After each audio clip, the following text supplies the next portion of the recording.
Bon, vous verrez, je vous ai mis pas mal de choses écrites que vous n'aurez pas le temps de lire, mais peu importe, parce que comme les diapos et les présentations seront mis à disposition, vous pourrez le regarder à nouveau. Donc là, c'est une présentation de l'orateur, si je puis dire.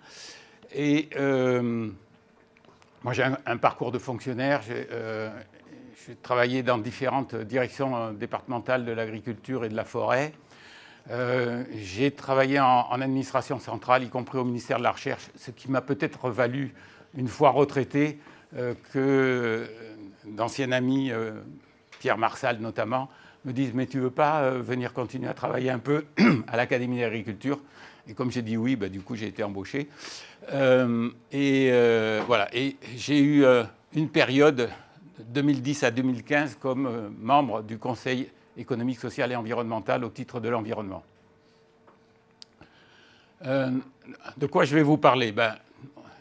Comme ça a été dit, Paul est venu me voir il y a 2 ans, Paul Matisse, et il m'a dit « Tu ne veux pas qu'on écrive un livre sur les forêts ?» Alors, je lui ai dit non d'abord, et puis après, il était tellement convaincant que je lui ai dit oui, et on en reparlera.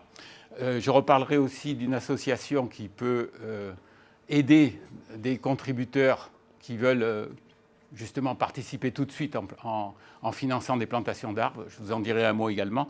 Mais ce sur quoi je veux insister, c'est sur la relation arbre et carbone, donc arbre et climat. Et voilà donc la représentation de l'ensemble avec le carbone au centre et puis bien sûr la biomasse à laquelle les arbres contribuent considérablement, le puits que cela peut constituer dans des circonstances à préciser et évidemment les effets sur le climat. Alors, tout d'abord, vous avez eu au cours des précédentes présentations plusieurs utilisations du mot biomasse. Clairement, il y a plusieurs définitions. Celle qui est retenue par les écologues ou les biogéographes, c'est plutôt la matière vivante, c'est-à-dire l'ensemble des organismes qui constituent les êtres vivants à un moment donné ou dans un écosystème précis. C'est ça qui constitue la biomasse. Alors que souvent, et lorsqu'on en parle, je suppose, à Sauvons le climat, c'est plutôt la quantité de matière organique qui est utilisable notamment pour de l'énergie. Il y a des passages, et on les connaît de l'un à l'autre, mais ce n'est pas la même chose. Et c'est comme, si vous voulez, dans un autre domaine, celui des OGM, sur lequel j'avais travaillé un petit peu aussi. On entend par OGM, enfin les biologistes, ils entendent par là des organismes qui ont eu des modifications du génome de façon technologique en général, ou bien par sélection. Alors que lorsqu'on en parle dans la vie courante, on pense plutôt à des produits fabriqués par des organismes génétiquement modifiés. Donc, par exemple, du soja transgénique, c'est du soja, enfin, c'est des produits issus du soja ou du maïs, mais qui ont été produits avec des organismes modifiés. Mais ils ne sont pas eux-mêmes modifiés en quelque sorte. Donc, voilà, ça demande à ce qu'on les distingue. Et le passage de l'un à l'autre, les titres sont un peu... Bon. Le passage de l'un à l'autre est connu avec une précision tout de suite à apporter, c'est qu'on mesure la biomasse, lorsqu'on veut la mesurer en termes d'énergie, il faut la ramener à la matière sèche. Parce que sinon, il n'y a pas de comparaison possible, encore une fois, entre une méduse qui est pleine d'eau, c'est-à-dire pleine à 95% d'eau, et un tronc d'arbre, surtout s'il est un peu vieux, qui n'en contient que 50%, la comparaison serait impossible. Donc on rapporte à la matière sèche, et à ce moment-là, 1 kg de matière sèche, c'est 11 mégajoules, ou encore 3 kWh, si je ne me suis pas trompé dans les conversions, en m'aidant des systèmes de calcul. Et tout de suite, l'ordre de grandeur de la photosynthèse, c'est 8,5 10 puissance 21 joules par an, hexajoules, 8500 hexajoules, ou encore en milliards de TEP, 200 milliards de TEP. Il s'agit, on va y revenir, de la production primaire brute, de la photosynthèse, en gros, puisque c'est le grand capteur de l'énergie solaire, de très loin encore le plus grand sur Terre. Si on regarde cette biomasse, elle représente à peu près 550 milliards de tonnes de carbone, si on ne compte que le carbone. Et là-dessus, les plantes en représentent 450, c'est-à-dire qu'il n'y a pas grand-chose dans les océans. Donc, la biomasse marine, 6 milliards de tonnes, vous voyez, c'est peu. Et quand on prend les plantes, on voit que les troncs et les branches des arbres, c'est 300 gigatonnes de carbone. Donc vous voyez tout de suite que les arbres, ça a un poids important dans la séquestration de carbone à partir de l'atmosphère, puisque c'est le carbone atmosphérique qui est utilisé par la photosynthèse. Vous avez là un schéma que vous voyez peut-être pas très bien et qui donne ces répartitions et qui est issu, on peut aller le chercher directement sur le site de la Fondation pour la biodiversité. Alors voilà le mécanisme que je pense que ça a été déjà présenté. Donc il y a capture par les végétaux à l'aide de l'énergie solaire du gaz carbonique. Ils prennent aussi de l'eau dans le sol. Et à travers les mécanismes biochimiques, il y a une production de chaînes carbonées, des sucres notamment, plus ou moins longs, qui permettent d'abord à la plante de vivre, et donc d'équilibrer son métabolisme.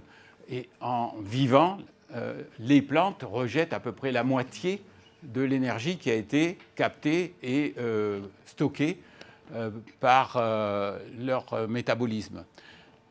Ce qui dégage une production primaire nette, celle qui reste pour le reste du vivant. Et le reste du vivant, c'est beaucoup, c'est tous les animaux, mais c'est aussi tous les champignons et toute la vie du sol. Et une partie est séquestrée de façon plus longue, notamment dans les sols. Donc les ordres de grandeur, c'est 200 milliards de tonnes de carbone par an captées, dont la moitié reste en production nette, c'est-à-dire non utilisée directement par le métabolisme des plantes. Tout ça, c'est à l'échelle mondiale, vous l'aurez compris. Alors bon, sans vraiment de surprise, la productivité nette est la plus importante là où il y a beaucoup de soleil et beaucoup d'eau. Donc on le trouve dans la zone intertropicale et lorsqu'il y a des pluies.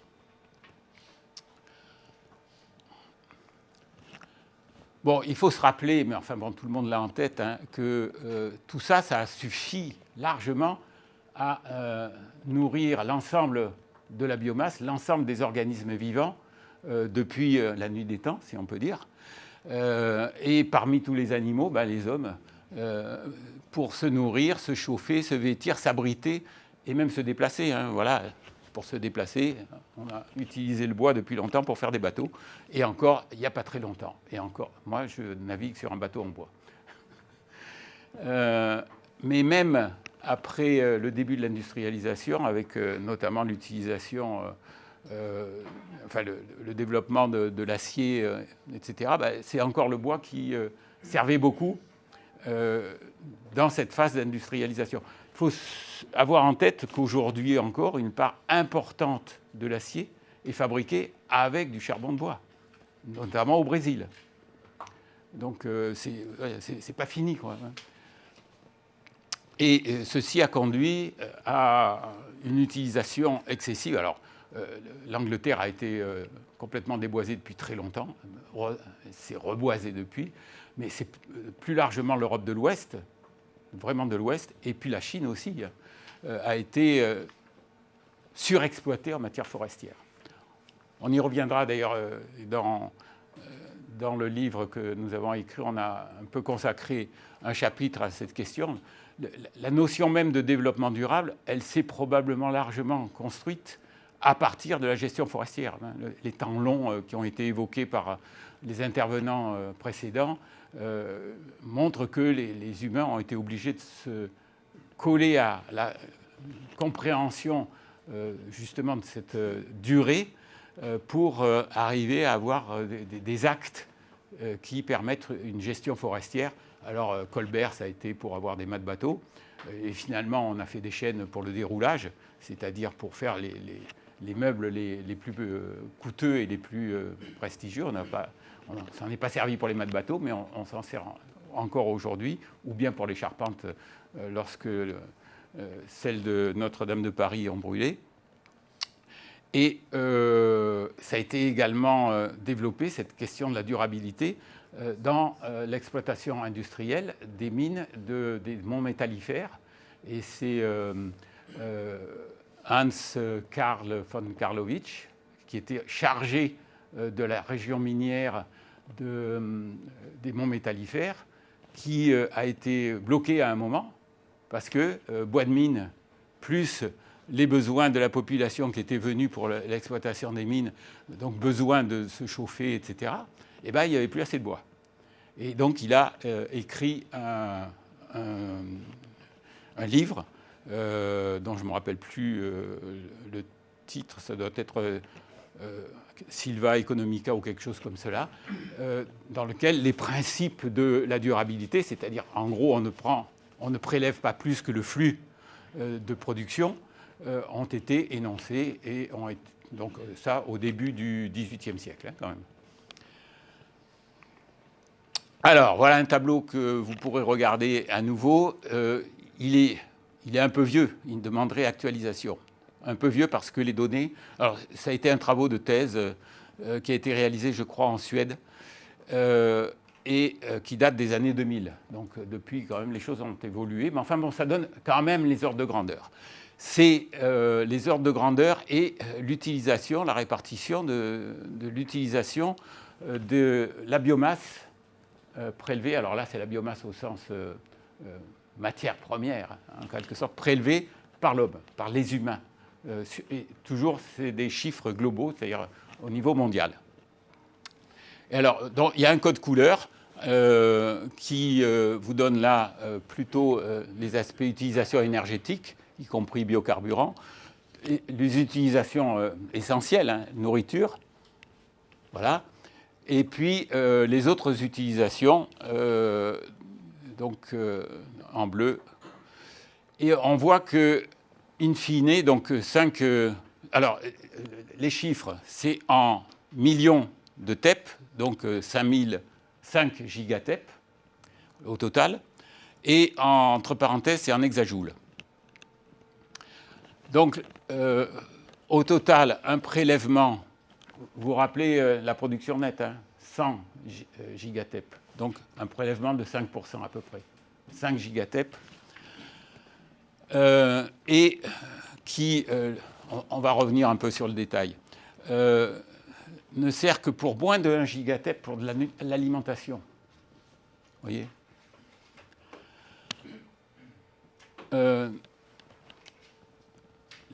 L'énergie pour la mobilité, notamment, mais pas uniquement, c'est 1600 millions de TEP. Beaucoup plus, pratiquement le double de la nourriture. L'industrie, alors notamment papier, meublement, bois d'œuvre, etc., 1 gigatep. Et puis les pertes. Et les pertes, c'est principalement... Donc on retrouve des arguments qui nous... de propos qui ont été tenus hier. Les pertes, c'est essentiellement le métabolisme animal. Donc l'élevage est très gourmand en nourriture, évidemment, comme les humains, mais ce qui est rendu en termes d'énergie à la fin, c'est-à-dire ce qui part vers la nourriture notamment, est relativement modeste. C'est à moins de 10%. Alors évidemment, c'est une nourriture qui n'est pas pareille, il y a des protéines, il y a une digestibilité plus grande, etc. Donc tout un tas de bonnes raisons pour lesquelles les humains ont préféré développer cela que... mais on voit quand même qu'il y a un vrai sujet, quoi. Si on veut avoir une idée d'une gestion mondiale de la photosynthèse, de la production et de ses utilisations, on voit bien qu'il y a un vrai sujet autour des pertes liées à l'élevage. C'est vrai à l'échelle mondiale, c'est vrai à l'échelle européenne, comme ça vous a été rappelé hier. Bon, si vous avez des questions là tout de suite, on voit qu'il n'y avait pas beaucoup de biocarburants, il y en a un peu plus aujourd'hui par exemple, ça demanderait à être actualisé.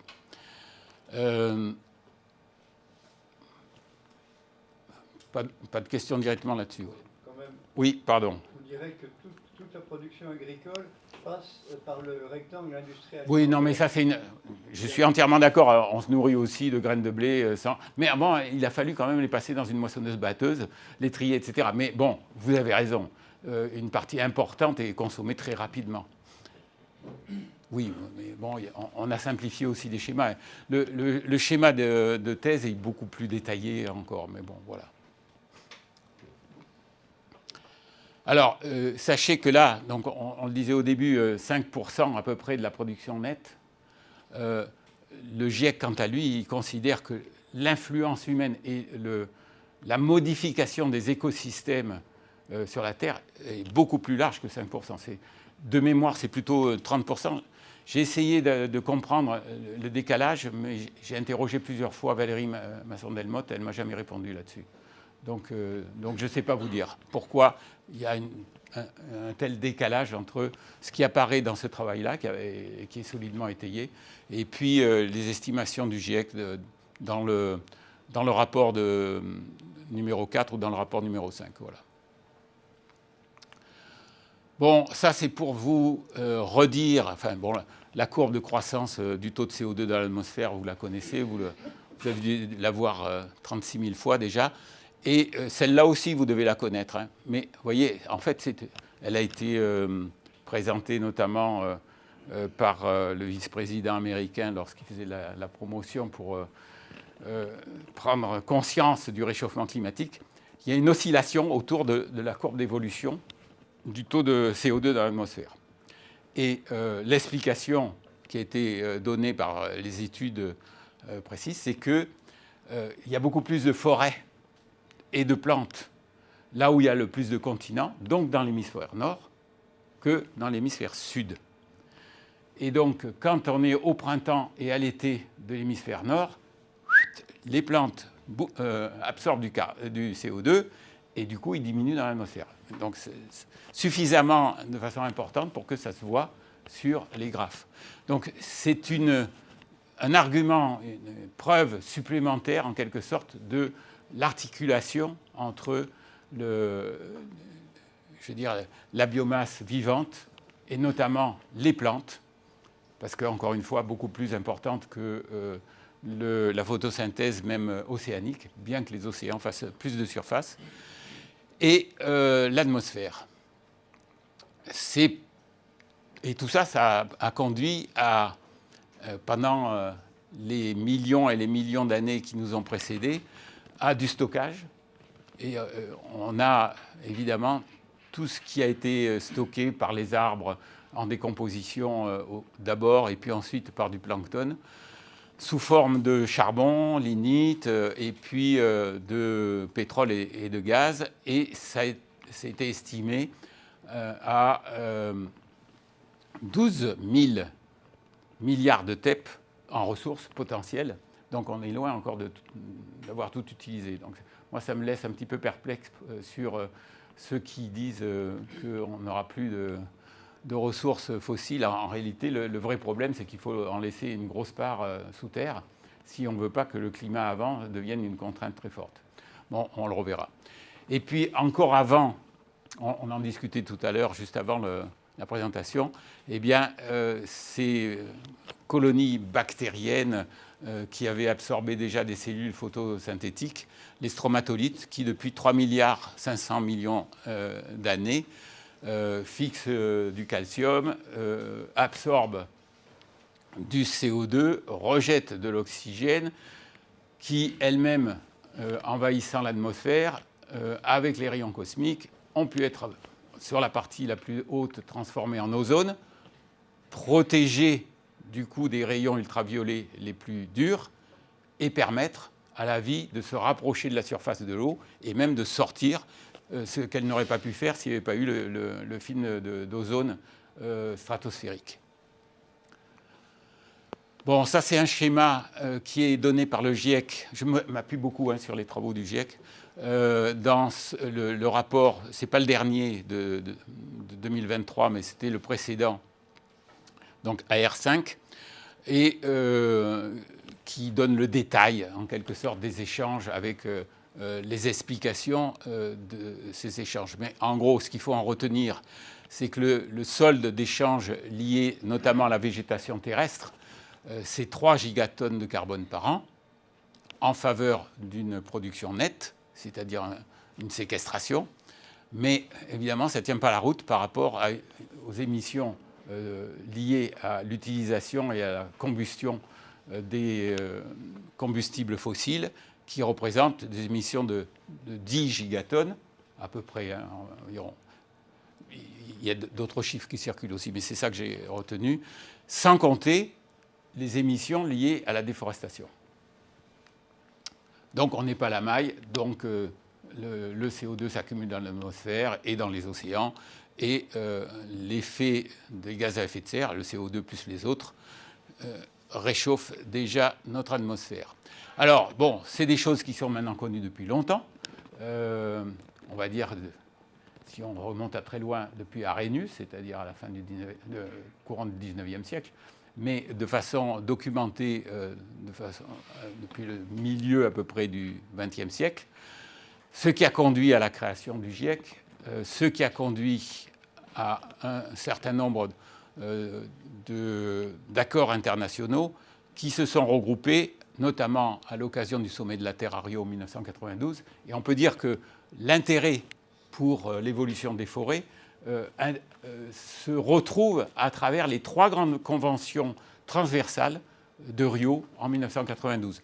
Alors, celle-ci, c'est la Convention sur la diversité biologique, la Convention cadre des Nations Unies sur les changements climatiques, et puis la Convention des Nations Unies sur la lutte contre la désertification. On entend moins parler, mais celle-là aussi, et les travaux qui ont suivi, puisque chacune de ces conventions a ensuite ce qu'on appelle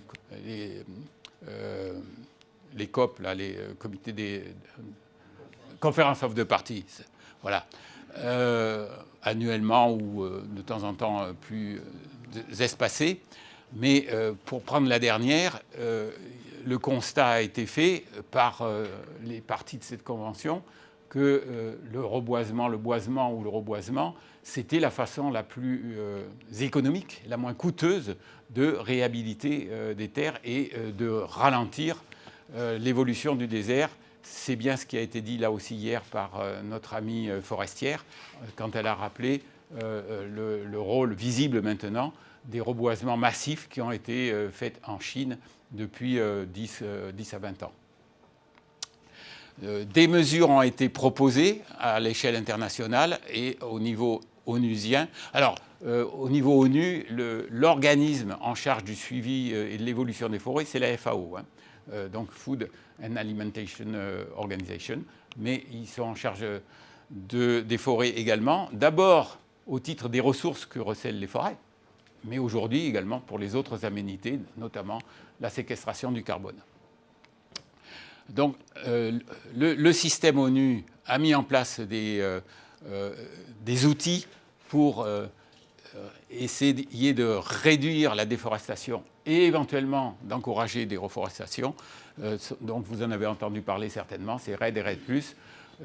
REDD, c'est une plateforme d'aide aux pays, notamment en développement, pour avoir du conseil technique sur la façon de faire en fonction des caractéristiques propres des pays. Donc les pays peuvent solliciter pour les pays africains, notamment le fonds.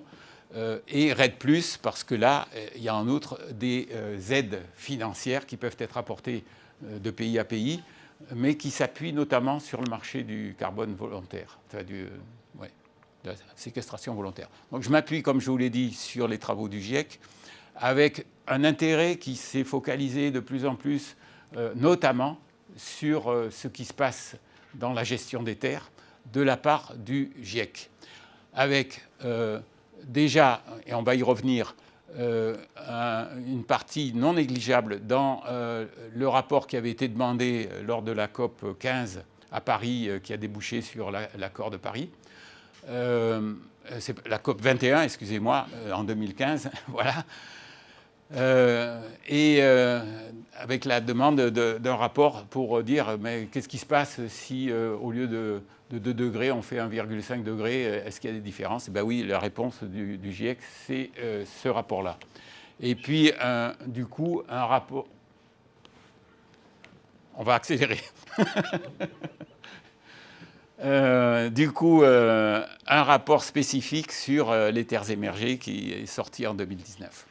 Alors, je reviens quand même sur ce rapport SR15 parce qu'il a essayé de synthétiser les scénarios, enfin de créer des scénarios qui synthétisent les informations scientifiques collectées et analysées par les auteurs du GIEC en 4 scénarios allant de la plus grande sobriété, on dirait, jusqu'à des évolutions qui encouragent et utilisent les innovations et la technologie.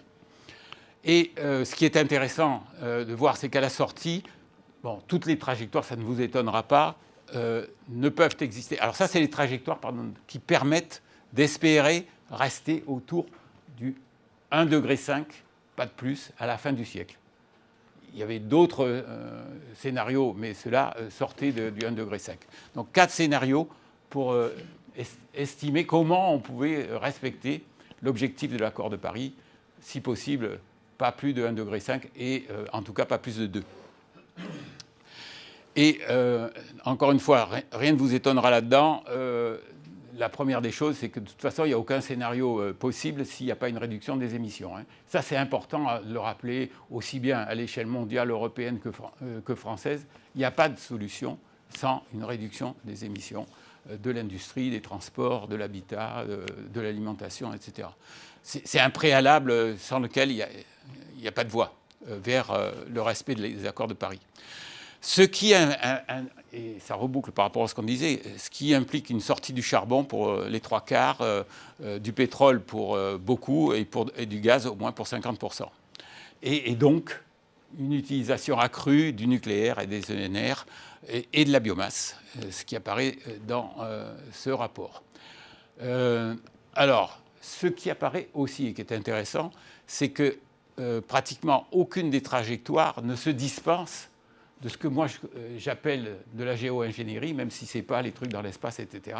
Parce que ça veut dire que l'humanité, quelque part, se prend en main collectivement ou les uns à côté des autres en coopération pour capter et séquestrer du carbone d'une manière ou d'une autre, en couche profonde, dans la biomasse, voire dans de la biomasse, et ensuite avec récupération du CO2 pour le mettre en couche profonde. Voilà. Pratiquement tous les scénarios demandent maintenant que l'humanité se prenne en charge sur la gestion de l'atmosphère. Donc je vais vite là-dessus. C'est dans ce rapport SR15 toujours qu'apparaît la nécessité, enfin la suggestion plutôt, d'après des études scientifiques, puisque le GIEC ne fait que collationner, et dans des scénarios un peu extrêmes, de boiser ou reboiser 10 millions de kilomètres carrés. Alors 10 millions de kilomètres carrés, ça fait 1000 millions d'hectares, 1 milliard d'hectares, à 1000 arbres par hectare, vous voyez, les ordres de grandeur apparaissent déjà là dans ce SR15. 1000 milliards d'arbres à planter, replanter, voilà. Et il se trouve qu'en 2019, une équipe de Suisse conforte en quelque sorte les remarques du GIEC en disant oui, on peut planter plusieurs milliers de milliards d'arbres et il y aurait la place sans que ça prenne des espaces agricoles ou des infrastructures urbaines ou de transport. Donc voilà, Alors après, on est dans le domaine scientifique, ce n'est qu'une étude, et donc forcément elle est discutée, les éléments en sont débattus, et la question reste ouverte. Je continue à avancer. Le 6e rapport du GIEC, alors celui qui est sorti l'année dernière, conforte l'importance qu'accorde le GIEC à la gestion des terres, en quelque sorte.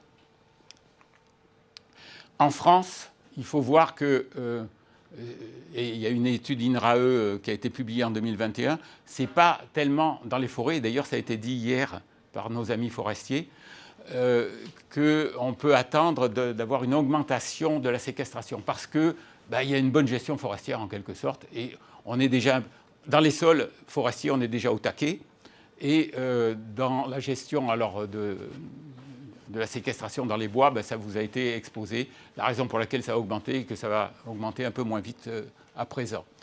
Donc en France, c'est plutôt dans les sols agricoles que l'on peut espérer avoir une séquestration accrue de carbone.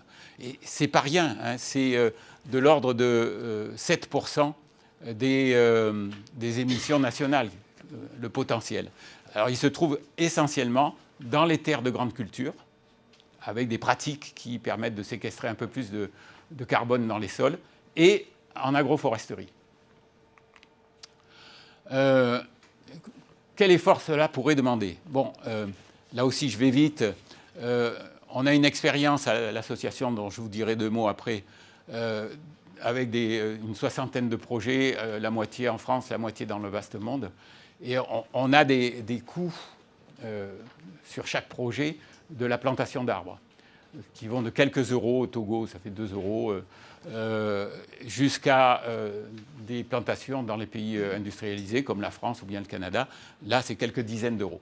Bon, si on reste dans des ordres de grandeur qui demanderaient à être débattus, critiqués, complétés, modifiés, enfin bon. Mais vous voyez qu'on peut arriver à imaginer des prix, des coûts pour arriver à ces 1000 milliards d'arbres qu'on évoquait. C'est en gros autour, et pas plus, plutôt moins, 1% du PIB mondial tel qu'il était connu en 2022. Voilà, hein, c'est beaucoup, mais c'est probablement pas inaccessible si on le voulait. Et on peut le remplacer différemment, c'est quelques arbres par humain et par an. Donc, est-ce qu'on peut contribuer d'une manière ou d'une autre, en plantation directe ou bien en financement, à apporter 4-5 arbres chaque année pour chaque humain. C'est ça l'ordre de grandeur des efforts, quoi. Là, je vous détaille un certain nombre d'outils, vous le regarderez. Alors, donc il y a des outils déployés par la Banque mondiale avec le montant de pas loin de 6 milliards aujourd'hui de dollars qui sont mis sur la table. Il y a une convention qui s'appelle la Déclaration de New York sur les forêts, qui date de 2020 et qui, là aussi, incite les États à financer des boisements, des conservations de forêts ou des reboisements. Il y a la réglementation européenne qui interdit l'importation de bois qui aurait été cultivé, enfin géré de façon non durable, avec des critères précis. Et enfin, il y a en cours de débat un règlement européen pour éviter la déforestation importée, par exemple lors de l'importation de soja ou de maïs. Il ne faudra pas que ça se soit pris sur des terres déforestées. Là, vous avez une page qui explique, mais vous le savez déjà, qu'une molécule de CO2 émise en France, à Madagascar, en Chine, où ça a exactement le même effet dès lors que c'est dilué dans l'atmosphère. Et donc, très tôt dans la Convention cadre, plus que 2 minutes, je vais encore plus vite. Dans la Convention cadre, on a développé des outils pour faire en sorte que les efforts pour réduire les émissions ou bien séquestrer soient faits là où c'est le moins coûteux. Donc il y a eu 2 outils qui ont été développés avec Kyoto et qui ont été repris dans l'article 6 de l'accord de Paris. Ce que je veux vous dire là avec cette dia, c'est que se mettent en place des moyens financiers. Et ça a été un des gros débats de la COP 28 que de dire oui, il faut que la finance aide à ce qu'on puisse financer justement un développement de la séquestration carbone, notamment à travers les systèmes de crédit carbone volontaire. Et alors, les ordres de grandeur que j'ai pu lire, alors après, j'ai lu ça sur Internet, donc bon, c'est qu'il y aurait la mise en place de structures permettant de gérer un marché de 1000 milliards de dollars. Et 4 grandes banques américaines s'apprêtent à mettre 5500 milliards de dollars sur la table pour permettre de financer de la réduction d'émissions ou de la séquestration carbone, dont les projets, entre guillemets, verts. Bon, impossible à lire de loin, mais c'est pour vous montrer que, un peu contrairement à ce qui a été évoqué hier, l'objectif net zéro, même lorsqu'il est repris de façon un peu fallacieuse ou exagérée par des organismes qui ne sont pas des États, a quand même un effet d'entraînement sur un certain nombre d'organismes. Alors après, il faut critiquer le greenwashing, après il faut critiquer les éventuelles fraudes, etc., et les supprimer. C'est en cours également, mais vous voyez, ça donne un certain nombre d'organisations qui se mobilisent et qui sont encouragées à se mobiliser pour prendre en compte les émissions de leur propre activité et les réduire d'abord et ensuite les compenser pour ce qui reste irréductible. Voilà ce qui se fait en France et en Europe. Donc il y a des initiatives en France. Livelihood, vous ne devez pas connaître, mais c'est en gros un fonds auquel participent des grands opérateurs, Danone, Michelin, etc., qui achètent des actions et ils ne sont pas rétribués en dividendes, mais ils sont rétribués en crédit carbone au fur et à mesure que ces crédits sont validés et certifiés. Et puis l'Union européenne prépare un cadre réglementaire pour la certification des absorptions. Alors quand même, quelques mots, il me reste 1 minute, pour dire que Paul Matisse est venu me voir en me disant mais quand même, est-ce qu'on ne pourrait pas, parce que c'est quand même un sujet important, écrire un bouquin sur les forêts. Alors je lui ai dit non d'abord, bon non, j'ai plein de trucs à faire, etc. Puis après, il a été convaincant, donc on est partis ensemble. Et Paul avait raison. On était beaucoup trop jeunes pour parler. Vous vous rappelez, le temps long, les forêts, c'est chaque fois de l'ordre du siècle, etc. Donc Paul n'a pas pris nos petites personnes comme des auteurs. Il a choisi un auteur et un parolier qui avait de l'expérience en matière forestière. Pendeau, le plus vieil arbre du monde, qui aurait 80 000 ans, donc pouvait quand même un peu parler de la gestion forestière à long terme. Voilà, c'est ça, ce bouquin, c'est une description, en essayant de respecter les connaissances scientifiques qu'on avait à notre disposition, de ces relations qui, depuis tout temps, lient en gros les plantes photosynthétiques et l'ensemble du monde vivant, et les hommes en faisant partie évidemment. Donc on est utilisateur de bois pour le feu depuis 400 000 ans, pour la nourriture, pour se protéger, etc., pour s'armer aussi, etc. Bon, voilà, c'est ça ce livre, avec une écriture. J'ai eu quelques retours de gens à qui j'en avais passé, qui m'ont dit « ouais, ça se lit bien, c'est pas pour des enfants, mais ça se lit correct, bien même quand on n'est pas un spécialiste ». Voilà, et puis si ça vous dit ou si des amis sont tentés, ben, n'hésitez pas avec une association comme celle que je préside, je peux le dire tranquillement parce que ce n'est pas moi qui ai choisi d'être président. Je crois que c'est pareil avec Sauvons le climat, hein, c'est ça. Voilà. Donc on m'a dit, toi tu as regardé un peu les forêts dans ta vie, donc président.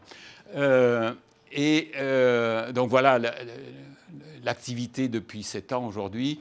Il y a 62 projets en cours ou réalisés, la moitié en France métropolitaine, la moitié dans le vaste monde. En France métropolitaine, la plupart du temps, ce sont des projets d'agroforesterie. Il y en a quelques-uns faits avec l'ONF pour le remplacement de forêts de châtaigniers et des périssants dans la forêt de Montmorency ou bien dans l'est de la France.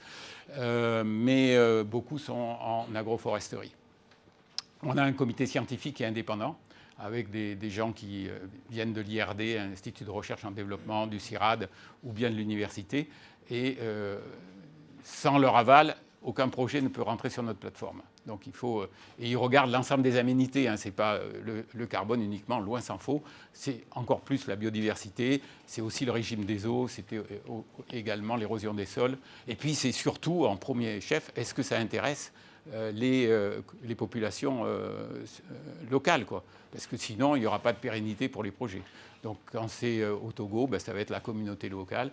Quand c'est dans un agriculteur de Beauce, eh ben, c'est son exploitation agricole. Et donc, si ça vous dit, si ça dit des amis, on est une association d'intérêt général. Donc pour les dons, de délivrer des reçus pour les donateurs. Voilà. Et comme je me doutais qu'après le temps imparti, il y aurait quand même j'espérais qu'il y ait un petit rappel, je vous donne en avant-première le résultat du travail d'une saisine de l'Académie des technologies qui s'est associée à un certain nombre de membres de l'Académie d'agriculture, j'en fais partie, sur des évaluations de la biomasse. Donc le rapport aura deux parties. La première partie, c'est y en aura-t-il assez de la biomasse? Alors ils répondent comme tout le monde, non, il n'y en aura pas assez. Il n'y en aura pas assez parce qu'entre ce qui apparaît comme les besoins, là, en jaune, et ce qui apparaît en forçant chaque fois les possibilités, comme les réponses en augmentant la production, en augmentant ce qui est utilisé pour faire de l'énergie à partir de la biomasse, eh ben, il en manquera encore 100 TWh. Et la deuxième partie, qui sera publiée probablement en fin d'année, début de l'année prochaine, va plus porter sur les recommandations de l'Académie des technologies et de la nôtre sur la hiérarchie des usages. Comment on fait pour dire, puisqu'il n'y en a pas assez, les politiques publiques doivent s'ingénier à plutôt privilégier ceci et cela dans tel et tel ordre. Voilà, merci. Il y a du temps encore. Merci beaucoup André-Jean. Alors on va prendre longtemps, on va utiliser beaucoup du temps. Donc il nous reste 5 minutes pour des questions et on va essayer de résoudre notre problème technique pour la... Oui, mais ce sera résolu lorsque ce sera sur l'écran. Vous m'avez entendu à l'arrière? Oui. Bon, ça va. Oui, ben... Je peux commencer. Alors, j'ai peut-être mal regardé, mais je n'ai pas vu dans les bilans le bilan des océans, le phytoplancton, l'absorption par les océans. Est-ce que c'est important ou est-ce que je ne l'ai pas vu? Non, alors, il y a deux choses. Il y a le CO2 qui passe dans l'océan sous la forme dissoute, oui, et qui augmente en même temps, d'ailleurs, l'acidité de l'océan, ce qui pose problème pour un certain nombre d'organismes, ceux qui ont besoin notamment de fixer du calcaire pour les coquilles, etc., notamment les coraux. Mais la photosynthèse du phytoplancton, elle est nettement moindre que c'est de l'ordre de 10% par rapport à ce qui se passe sur Terre. Donc c'est... Ouais, okay. Voilà. Bon, c'est bon, ça va. Je voudrais poser une question sur les replantations, les besoins en main-d'œuvre et en eau. Ah. Ce qui s'est passé en Chine, c'est magnifique, sauf que la Chine a énormément de main-d'œuvre, c'est bien connu. Quelquefois, pas toujours de l'eau, mais il y a eu énormément de main-d'œuvre et un pouvoir décisionnaire très fort qui a imposé ces replantations. Donc, le résultat, on le voit, il est exceptionnel. Oui.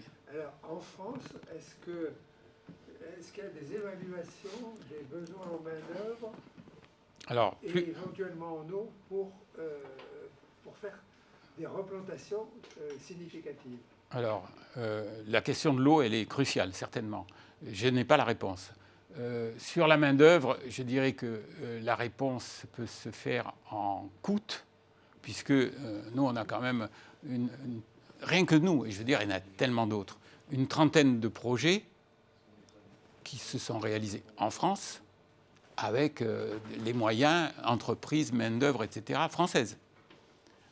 On tourne autour de 30 à 40 euros.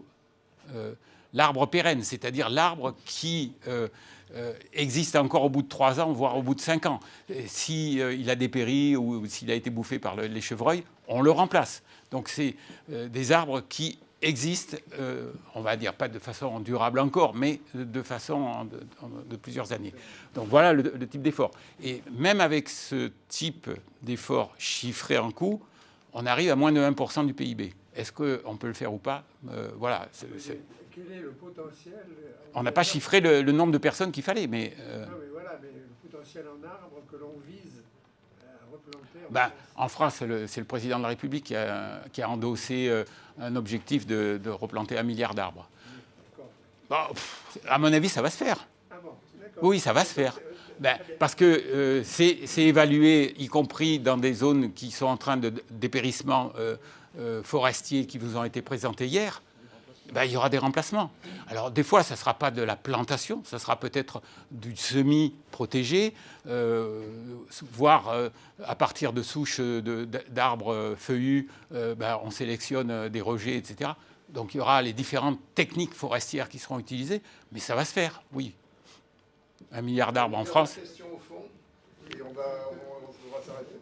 C'est peut-être pas tout à fait dans les mêmes objectifs, mais quel est votre avis sur la muraille verte en Afrique? Alors, ce n'est pas mon avis, parce que je ne suis pas allé expertiser la muraille verte, mais il y a beaucoup d'avis qui ont été formulés.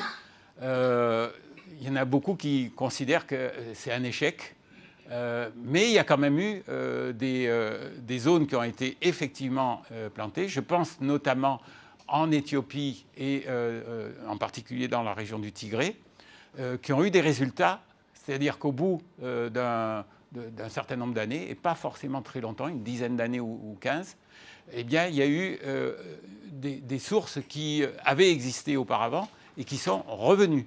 Donc il y a eu un effet de réduction des écoulements d'eau efficace. Donc voilà.